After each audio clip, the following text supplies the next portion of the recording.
એ શાસ્ત્રી નારાયણ સુરદાસને સોંપવા માટેનું નક્કી કર્યું.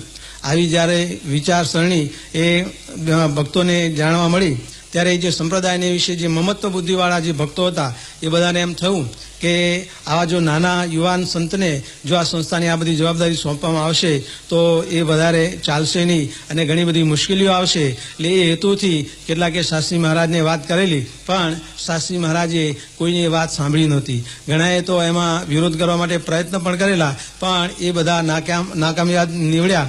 અને શાસ્ત્રી મહારાજ તો જ્યારે એમને પ્રમુખ પદ સોંપવાનું હતું એના 1 કલાક પહેલા જ શાસ્ત્રી મહારાજે પોતાની ચાદર એ યોગીજી મહારાજની હાજરીમાં જ પોતાની ચાદર એ પ્રમુખ સ્વામી મહારાજને સોંપી હતી અને પ્રમુખ પદ એ સોંપી દીધું હતું.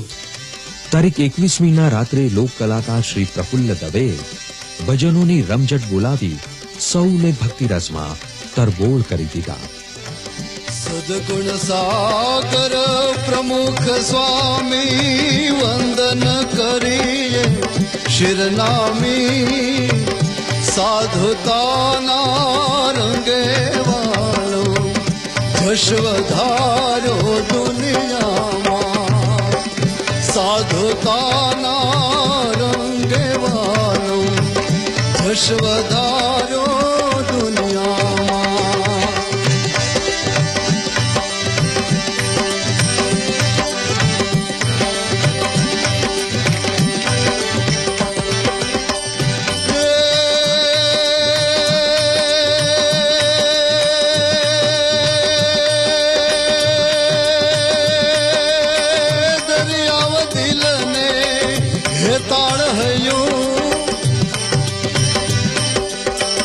દરિયાવ દિલને હેતાળ હૈયું, નિર્મળ અંતર નિષ્કામી, કરુણા ભીની આંખો વાળો જશ વધારો દુનિયામાં, કરુણા ભીની આંખો વાળો જશ વધારો દુનિયામાં.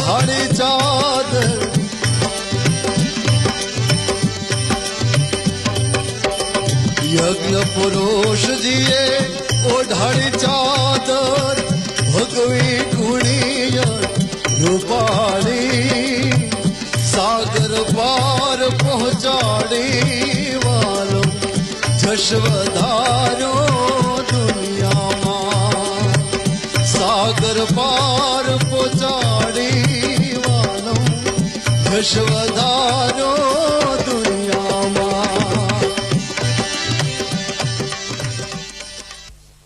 તો આજથી 2 મહિના પહેલા લંડનના એક ટીવી ઉપર હું કાર્યક્રમ જોતો હતો અને આપણે ત્યાં જેમ ક્વિઝ ટાઈમ એવા જે ટેલિવિઝન ઉપર કાર્યક્રમ આવે છે એમ ત્યાં પ્રશ્નોત્તરીનો એક કાર્યક્રમ આવે છે. અને એ પ્રશ્નોત્તરીની અંદર પ્રશ્ન પૂછનાર અંગ્રેજ બાળકોને એમ એક પ્રશ્ન પૂછ્યો. એ પ્રશ્ન એ હતો કે who is the most popular priest from India? હિન્દુસ્તાનમાં સૌથી મોટા ધર્મગુરુ, મોટામાં મોટા ધર્મગુરુનું નામ તમે જાણતા હો તો તમે આપો. who is the most popular priest from India? અને ત્યારે એ અંગ્રેજોના બાળકોએ કીધું હતું કે that's પ્રમુખ સ્વામી. વિષ્ણુભાઈ 8મી સપ્ટેમ્બર 8/9/1989 ના દિવસે પોતાની દુકાન શિકાગોમાં વધાવી એટલે બંધ કરી અને જતા હતા, પણ એવું રહ્યું કે ચાવી તાળામાં રહી ગઈ. ચાવી તાળામાં શુક્રવારની રાતે રહી ગઈ, સોમવારે સવારે ગયા, બરોબર ચાવી ત્યાંની ત્યાં જ હતી. એમ થયું કે આ મહાભયંકર ખરાબ એરિયા, કોઈ ચોર્યું નહીં, સ્વામી બાપાએ રક્ષા કરી દીધી. હો, ત્યાં તો સોમવારે બપોરે એક એનો અમેરિકન ઘર ગયો કે મિસ્ટર પટેલ કે આ મારે તમને વાત કરી જશું કે at the Saturday I was passing through your shop. એટલે કે હું શનિવારે તારી દુકાન આગળથી પસાર થતો હતો અને એ વખતે મેં જોયું કે તારા તાળામાં ચાવી રહી ગયેલી. કે યાર રહી તો ગયેલી. અને એ વખતે મેં જોયું કે એક 70 વર્ષના હાથમાં માળા લઈને ભગુ વસ્ત્ર પહેરીને એક કોઈક માણસ તારી દુકાનો છે ને 3 ત્યાં કઈ ચોકી કરતો હતો. એટલે મને એમ છે કે ત્યાં કોઈ ઇન્ડિયન કોઈ હિન્દુ ગાર્ડ રાખેલો છે ચોકીયાર, કે મેં કઈ રાખ્યો નથી. પછી કે મને એમ થયું કઈ મારી ભ્રમણા હશે. એ દિવસ એને દારૂ પીધેલો પેલા અમેરિકને. હું રવિવારે નીકળ્યો તો રવિવારે પણ બરોબર આવા દર્શન મને થયા. પેલા કે હશે કઈ. બુધવારે એની એક અમેરિકન બીજી ગ્રાહક બાઈ આવી કે મિસ્ટર પટેલ કે શું છે કે ત્યાં કે ઇન્ડિયન ગાર્ડ રાખેલો છે, તારી ચાવી રહી ગયેલી ને કોઈ હાથમાં માળા લઈ અને કોઈ કા ભગવા વસ્ત્ર પહેરીને એક માણસ તારી દુકાન આગળ ચક્કર માર્યા કરતો હતો. બપોરે મેં મારી સગી આંખે જોયું. એક અંદર આવ.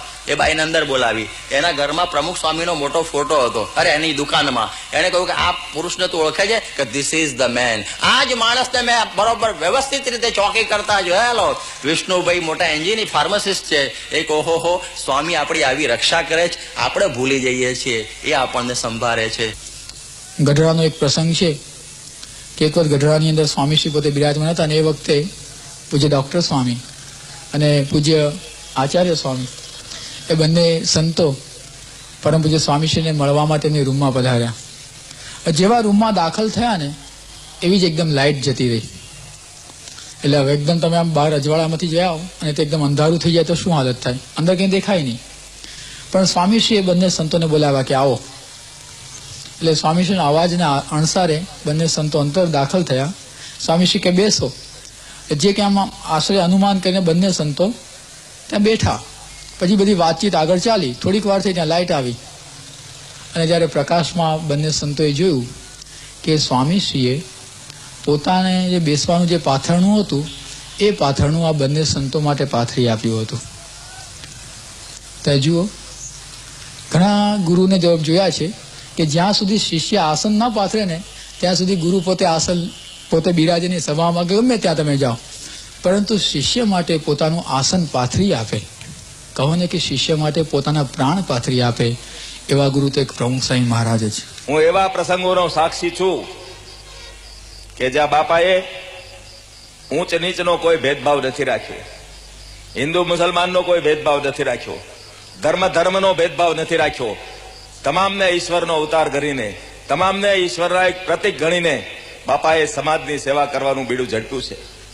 મોરબીની હોનારતથી માંડીને જ્યારે મોરબીની હોનારતની અંદર 2 માળ સુધી પાણી ઘૂસી ગયા હતા ત્યારે બાપાના આદેશથી સંતોએ સવારમાં 5 વાગે જાગીને સાંજના 7 વાગ્યા સુધી કાદવ કિચડવાળા હાથ લઈને રાતને દિવસ કામ કર્યું છે. એ દિવસોમાં જ્યારે ઈદ આવી ત્યારે બાપા એમ કહે કે આ લોકોને કોણ જમાડશે? આજે ઈદ હિન્દુઓનો જેમ દિવાળીનો તહેવાર એ મુસ્લિમોનો ઈદનો તહેવાર. બાપા એમ કે એને જમાડવાની જવાબદારી આ સંસ્થાની છે, આપણી છે. અને મારે કહેવું પડે કે ભારત વર્ષની અંદર આવો દાખલો કોઈ નહીં બેસાડ્યો હોય. બાપાએ બધાને ભેગા બેસીને જમાડી અને બાપાએ પોતે પીરસ્યું છે. મને આજે એનું ગૌરવ છે કે હું આજે એવા ગુરુના સાનિધ્યમાં છું અને એવા ગુરુના આશીર્વાદ મેળવ્યા છે કે હું પોતે માનું છું કે મારું જીવન ધન્ય બનવાનું છે. કે મારા પ્યારા ગુરુજીનો પરવાનો પરવાનાને દુનિયા સો જાણે. મારા પ્યારા ગુરુજીનો પરવાનો પરવાનાને દુનિયા સો જાણે. મારા પ્યારા ગુરુજીનો પરવાનો પરવાનાને દુનિયા શું જાણે. મારા પ્યારા ગુરુજીનો પરવાનો પરવાનાને દુનિયા શું જાણે. મારા પ્યારા ગુરુજીનો પરવાનો પરવાનાને દુનિયા શું જાણે. પરવાનાને દુનિયા શું જાણે. દીવાનાને દુનિયા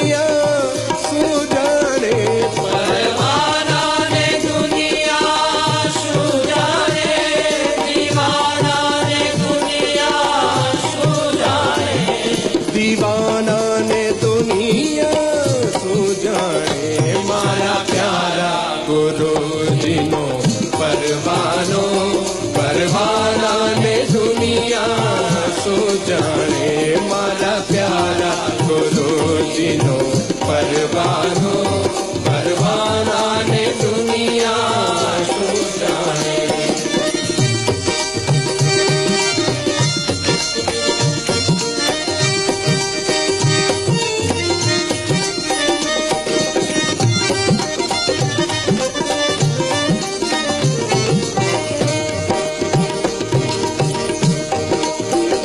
હું તો તપને તીરથ નથી કરનારો, ગુરુ ચરણોમાં ચિતડું ધરનારો.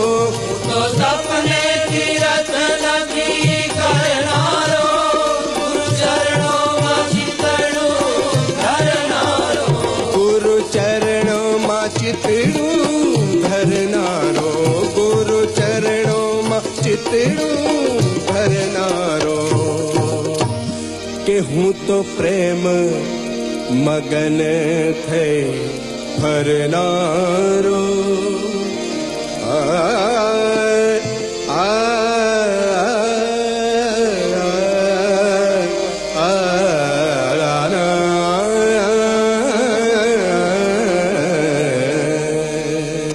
કે હું તો પ્રેમ મગન થઈ ફરનારો, ફરનારાને દુનિયા સુજાણે.